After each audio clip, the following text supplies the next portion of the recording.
Hi friends, noodles செய்ய போகிறேங்க. ஒரு எண்ணெய் சட்டியில் 2 ஸ்பூன் எண்ணெய் ஊற்றி கொஞ்சமாக ஜீரகம் போட்டு பூண்டு வெங்காயம் போட்டு நல்லா வதக்கிட்டு இருக்கேங்க.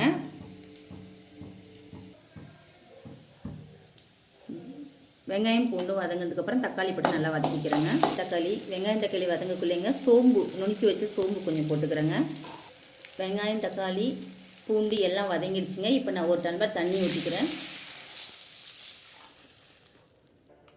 நான் இன்றைக்கி இப்பி நூடுல்ஸ் தாங்க செய்ய போகிறேன்.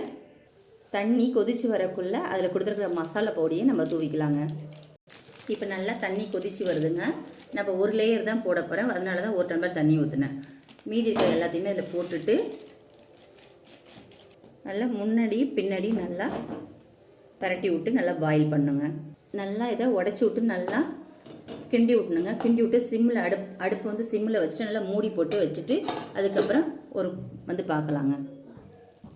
மறுபடியும் ஓப்பன் பண்ணி நல்லா கிளறி விடுங்க. கிளறி விட்டதுக்கப்புறம் பார்க்கலாம்.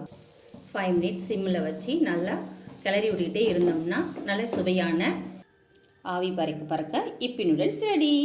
இப்போ நம்ம சாப்பிட்லாம். என்னோடய வீடியோ பிடிச்சிருந்தா லைக் பண்ணுங்கள், சப்ஸ்கிரைப் பண்ணுங்கள்.